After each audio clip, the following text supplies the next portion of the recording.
Hi, I'm Cheryl Weedmark, Marketing and Customer Experience Director at IN2 Communications. This video will walk through two things. Number one, employee advocacy, and number two, social media policy for your company. 67% of people turn to social media as their primary source for news and information, and that statistic is growing every year. We also know that millennials are digitally savvy, and by 2020, millennials will make up 50% of the workforce, and that number actually jumps to 75%, if you can believe it, by 2025. To showcase your brand and to mitigate risk, organizations need to embrace something called employee advocacy. That's basically when a company promotes itself and its brand through its employees. A recent study called the Year of Social Advocacy in the Workplace uncovered some very interesting findings. The first is that employees overwhelmingly will like and share their company's content on social, but only if the content is engaging and informative. Also, when an employee shares, as opposed to a company, the reach is almost 10 times higher.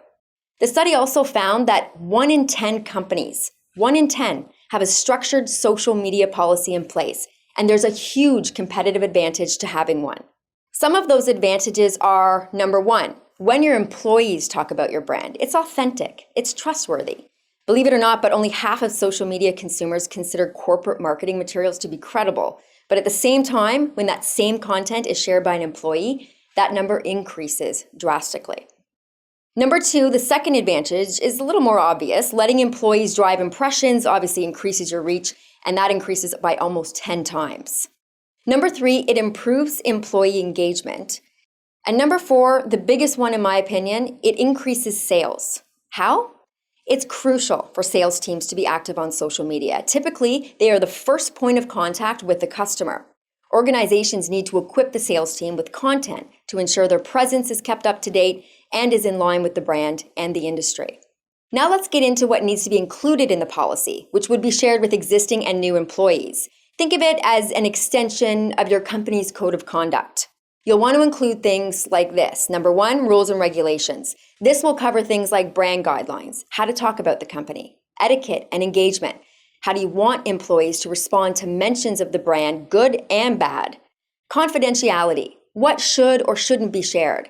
And consequences, what will happen if the employee abuses social media? And social media for personal use, how to use social and what to avoid.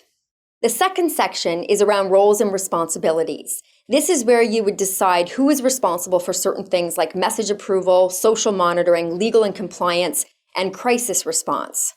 In the third section, this is around potential legal and security risks. So in terms of legal, it might cover things like crediting sources, adding disclaimers. This can be kind of tricky to enforce, but it certainly is worth including in the policy if you can. When talking about security, social media is definitely a tool that's used by scammers and even criminals. So it is important to discuss password protection, avoiding scams, updating software on devices, and how to respond if there is a security breach.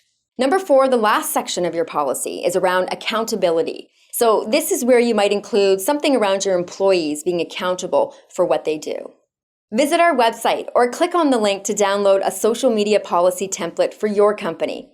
Thanks for watching. We'll see you next time.